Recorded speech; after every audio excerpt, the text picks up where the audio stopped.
ಸಚಿವರಾಗಿರುವಂತ doctor G Parameshwar ಅವರ ರಾಜೀನಾಮೆಯ ಮಾತಿಗೆ BJP ರಾಜ್ಯಾಧ್ಯಕ್ಷ ವಿಜೇಂದ್ರ ಅವರು ಸಿಡಿಮಿಡಿಗೊಂಡಿದ್ದಾರೆ. ಗೃಹ ಸಚಿವ ಡಾಕ್ಟರ್ ಜಿ ಪರಮೇಶ್ವರ್ ಅವರು ರಾಜೀನಾಮೆ ಮಾತುಗಳನ್ನು ಆಡಿದ್ರು. ಇದಕ್ಕೆ ಪರಮೇಶ್ವರ್ ಅವರ ಮಾತಿಗೆ ವಿಜೇಂದ್ರ ಅವರು ಸಿಡಿಮಿಡಿಗೊಂಡಿದ್ದಾರೆ. ಇದು ಮೂರ್ಖತನದ ಪರಮಾವಧಿ ಅಂತೇಳಿ ಕಿಡಿಕಾರಿದ್ದಾರೆ. ಜನರು ಆಳ್ವಿಕೆ ಮಾಡೋದಕ್ಕೆ ನಿಮಗೆ ಅವಕಾಶವನ್ನ ಕೊಟ್ಟಿದ್ದಾರೆ. ಇಂತಹ ಮಾತುಗಳಿಂದ ದೇಶದ್ರೋಹಿಗೆ ಬಲ ಸಿಗುತ್ತೆ, ಮತ್ತಷ್ಟು ಕೆಟ್ಟ ಘಟನೆಗಳಿಗೆ ಈ ಮಾತು ಕಾರಣವಾಗುತ್ತೆ ಅಂತೇಳಿ ಬೆಂಗಳೂರಲ್ಲಿ ಬಿಜೆಪಿ ರಾಜ್ಯಾಧ್ಯಕ್ಷ ವಿಜೇಂದ್ರ ಅವರು ಹೇಳಿಕೆಯನ್ನು ಕೊಟ್ಟಿದ್ದಾರೆ. ಹಾಗಾದ್ರೆ ಡಾಕ್ಟರ್ ಜಿ ಪರಮೇಶ್ವರ್ ಅವರು ರಾಜೀನಾಮೆಯ ಮಾತುಗಳನ್ನು ಯಾಕೆ ಆಡಿದ್ರು, ಆ ಸಂದರ್ಭದಲ್ಲಿ ಏನಾಯ್ತು, ಏನ್ ಮಾತಾಡಿದ್ದಾರೆ ನೋಡ್ಕೊಂಬೋಣ ಬನ್ನಿ. ಸಮಯ ಒಂದಿಷ್ಟು ನಿರಾಶೆ ಆಗಿರ್ಬೋದು. ನಮ್ಮ ಕೈಗೆ ಸಿಗೋದಿಲ್ಲ, ಪಂಚಾಯತಿಗೆ ಬರಲಿಲ್ಲ, ಅಥವಾ ನನ್ನ ಮಾತಾಡಿಸ್ಲಿಲ್ಲ, ಇದೆಲ್ಲ ಅನ್ಸುತ್ತೆ. ನಿಮಗೂ ಅನ್ಸುತ್ತೆ, ನನಗೂ ಒಂದೊಂದ್ಸರಿ ಅನ್ಸುತ್ತೆ. ಹೋಗ್ಬೇಕಾಗಿತ್ತು, ಹೋಗ್ಲಿಲ್ಲ, ನಾಟಕಕ್ಕೆ ಹೋಗ್ಬೇಕಾಗಿತ್ತು, ಅಲ್ಲಿ ಹಾಡು ಹೇಳ್ಬೇಕಾಗಿತ್ತು, ಜಾತ್ರೆಗೆ ಹೋಗ್ಬೇಕಾಗಿತ್ತು ಅಂತ ನನಗೂ ಅನ್ಸುತ್ತೆ. ಆದ್ರೆ ಸಮಯ ನನ್ನ ಕೈಲಿದೆ.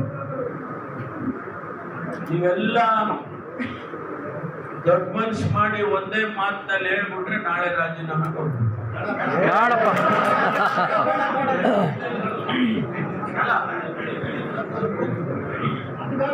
ಅವಾಗ ನಾನು ನಿಮ್ ಜೊತೆಲಿ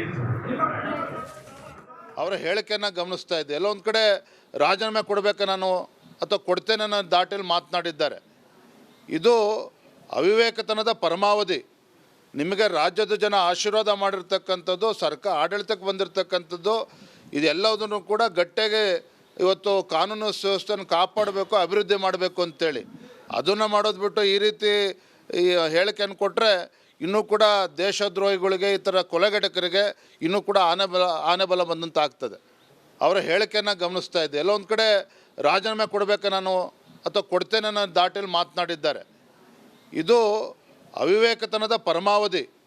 ನಿಮಗೆ ರಾಜ್ಯದ ಜನ ಆಶೀರ್ವಾದ ಮಾಡಿರ್ತಕ್ಕಂಥದ್ದು, ಸರ್ಕಾರ ಆಡಳಿತಕ್ಕೆ ಬಂದಿರತಕ್ಕಂಥದ್ದು, ಇದೆಲ್ಲದನ್ನು ಕೂಡ ಗಟ್ಟಿಗೆ ಸಚಿವರಾಗಿರುವಂತ ಡಾಕ್ಟರ್ ಜಿ ಪರಮೇಶ್ವರ್ ಅವರ ರಾಜೀನಾಮೆಯ ಮಾತಿಗೆ ಬಿಜೆಪಿ ರಾಜ್ಯಾಧ್ಯಕ್ಷ ವಿಜೇಂದ್ರ ಅವರು ಸಿಡಿಮಿಡಿಗೊಂಡಿದ್ದಾರೆ.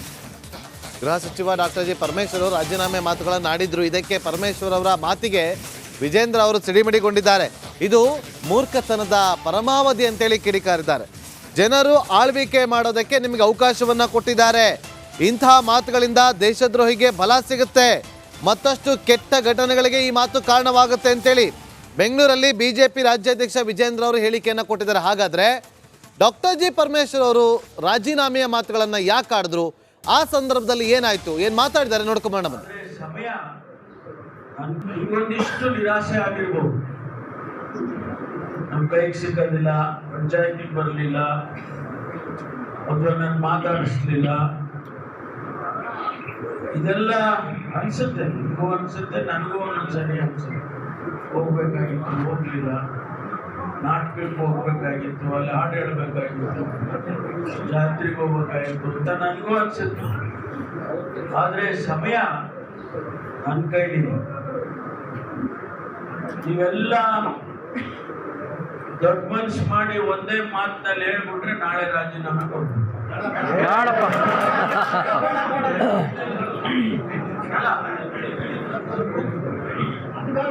ಅವಾಗ ನಾನು ನಿಮ್ ಜೊತೆಲಿ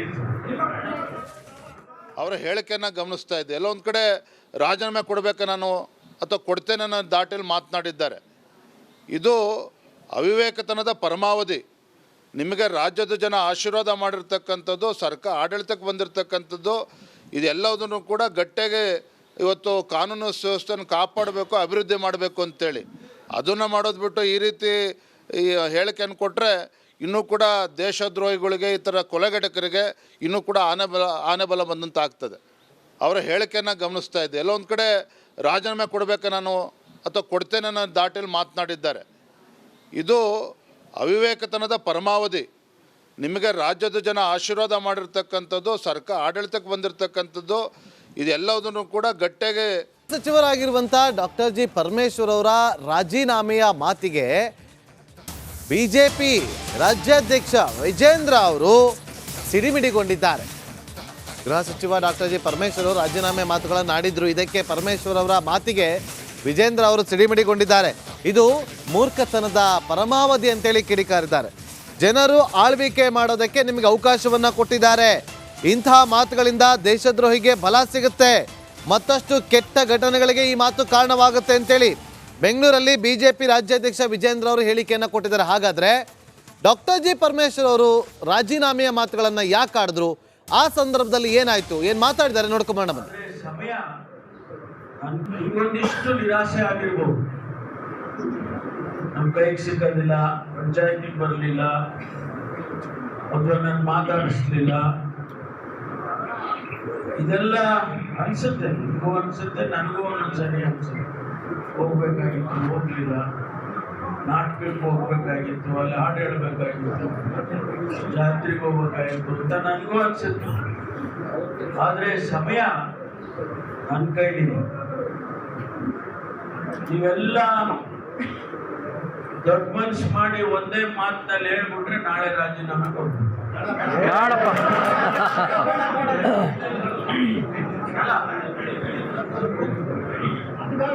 ಅವಾಗ ನಾನು ನಿಮ್ ಜೊತೆಲಿ ಅವರ ಹೇಳಿಕೆಯನ್ನು ಗಮನಿಸ್ತಾ ಇದ್ದೆ. ಎಲ್ಲೋ ಒಂದು ಕಡೆ ರಾಜೀನಾಮೆ ಕೊಡಬೇಕು ನಾನು ಅಥವಾ ಕೊಡ್ತೇನೆ ಅನ್ನೋ ದಾಟಿಯಲ್ಲಿ ಮಾತನಾಡಿದ್ದಾರೆ. ಇದು ಅವಿವೇಕತನದ ಪರಮಾವಧಿ. ನಿಮಗೆ ರಾಜ್ಯದ ಜನ ಆಶೀರ್ವಾದ ಮಾಡಿರ್ತಕ್ಕಂಥದ್ದು, ಸರ್ಕಾರ ಆಡಳಿತಕ್ಕೆ ಬಂದಿರತಕ್ಕಂಥದ್ದು, ಇದೆಲ್ಲದನ್ನು ಕೂಡ ಗಟ್ಟಿಗೆ ಇವತ್ತು ಕಾನೂನು ಸುವ್ಯವಸ್ಥೆಯನ್ನು ಕಾಪಾಡಬೇಕು, ಅಭಿವೃದ್ಧಿ ಮಾಡಬೇಕು ಅಂತೇಳಿ ಅದನ್ನು ಮಾಡೋದು ಬಿಟ್ಟು ಈ ರೀತಿ ಈ ಹೇಳಿಕೆಯನ್ನು ಕೊಟ್ಟರೆ ಇನ್ನೂ ಕೂಡ ದೇಶದ್ರೋಹಿಗಳಿಗೆ, ಈ ಥರ ಕೊಲೆಗಡಕರಿಗೆ ಇನ್ನೂ ಕೂಡ ಆನೆಬಲ ಬಂದಂತ ಆಗ್ತದೆ. ಅವರ ಹೇಳಿಕೆಯನ್ನು ಗಮನಿಸ್ತಾ ಇದ್ದೆ. ಎಲ್ಲೋ ಒಂದು ಕಡೆ ರಾಜೀನಾಮೆ ಕೊಡಬೇಕು ನಾನು ಅಥವಾ ಕೊಡ್ತೇನೆ ಅನ್ನೋ ದಾಟಿಯಲ್ಲಿ ಮಾತನಾಡಿದ್ದಾರೆ. ಇದು ಅವಿವೇಕತನದ ಪರಮಾವಧಿ. ನಿಮಗೆ ರಾಜ್ಯದ ಜನ ಆಶೀರ್ವಾದ ಮಾಡಿರ್ತಕ್ಕಂಥದ್ದು, ಸರ್ಕಾರ ಆಡಳಿತಕ್ಕೆ ಬಂದಿರತಕ್ಕಂಥದ್ದು, ಇದೆಲ್ಲದನ್ನು ಕೂಡ ಗಟ್ಟಿಗೆ ಸಚಿವರಾಗಿರುವಂಥ ಡಾಕ್ಟರ್ ಜಿ ಪರಮೇಶ್ವರ್ ಅವರ ರಾಜೀನಾಮೆಯ ಮಾತಿಗೆ ಬಿಜೆಪಿ ರಾಜ್ಯಾಧ್ಯಕ್ಷ ವಿಜೇಂದ್ರ ಅವರು ಸಿಡಿಮಿಡಿಗೊಂಡಿದ್ದಾರೆ. ಗೃಹ ಸಚಿವ ಡಾಕ್ಟರ್ ಜಿ ಪರಮೇಶ್ವರ್ ಅವರು ರಾಜೀನಾಮೆ ಮಾತುಗಳನ್ನು ಆಡಿದ್ರು. ಇದಕ್ಕೆ ಪರಮೇಶ್ವರ್ ಅವರ ಮಾತಿಗೆ ವಿಜೇಂದ್ರ ಅವರು ಸಿಡಿಮಿಡಿಗೊಂಡಿದ್ದಾರೆ. ಇದು ಮೂರ್ಖತನದ ಪರಮಾವಧಿ ಅಂತೇಳಿ ಕಿಡಿಕಾರಿದ್ದಾರೆ. ಜನರು ಆಳ್ವಿಕೆ ಮಾಡೋದಕ್ಕೆ ನಿಮಗೆ ಅವಕಾಶವನ್ನ ಕೊಟ್ಟಿದ್ದಾರೆ. ಇಂತಹ ಮಾತುಗಳಿಂದ ದೇಶದ್ರೋಹಿಗೆ ಬಲ ಸಿಗುತ್ತೆ, ಮತ್ತಷ್ಟು ಕೆಟ್ಟ ಘಟನೆಗಳಿಗೆ ಈ ಮಾತು ಕಾರಣವಾಗುತ್ತೆ ಅಂತೇಳಿ ಬೆಂಗಳೂರಲ್ಲಿ ಬಿಜೆಪಿ ರಾಜ್ಯಾಧ್ಯಕ್ಷ ವಿಜೇಂದ್ರ ಅವರು ಹೇಳಿಕೆಯನ್ನು ಕೊಟ್ಟಿದ್ದಾರೆ. ಹಾಗಾದ್ರೆ ಡಾಕ್ಟರ್ ಜಿ ಪರಮೇಶ್ವರ್ ಅವರು ರಾಜೀನಾಮೆಯ ಮಾತುಗಳನ್ನ ಯಾಕೆ ಆಡಿದ್ರು, ಆ ಸಂದರ್ಭದಲ್ಲಿ ಏನಾಯ್ತು, ಏನ್ ಮಾತಾಡಿದ್ದಾರೆ ನೋಡ್ಕೊಂಬರೋಣ ಬನ್ನಿ. ಸಮಯ ಒಂದಿಷ್ಟು ನಿರಾಶೆ ಆಗಿರ್ಬೋದು. ನಮ್ಮ ಕೈಗೆ ಸಿಗೋದಿಲ್ಲ, ಪಂಚಾಯತಿಗೆ ಬರಲಿಲ್ಲ, ಅಥವಾ ನನ್ನ ಮಾತಾಡಿಸ್ಲಿಲ್ಲ,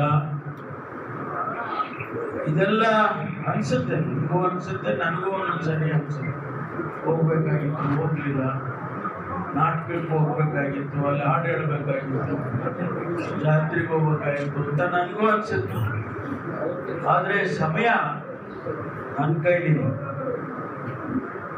ನೀವೆಲ್ಲ ದೊಡ್ಡ ಮನ್ಸು ಮಾಡಿ ಒಂದೇ ಮಾತಿನಲ್ಲಿ ಹೇಳ್ಬಿಟ್ರೆ ನಾಳೆ ರಾಜೀನಾಮೆ ಕೊಡ್ತೀನಿ.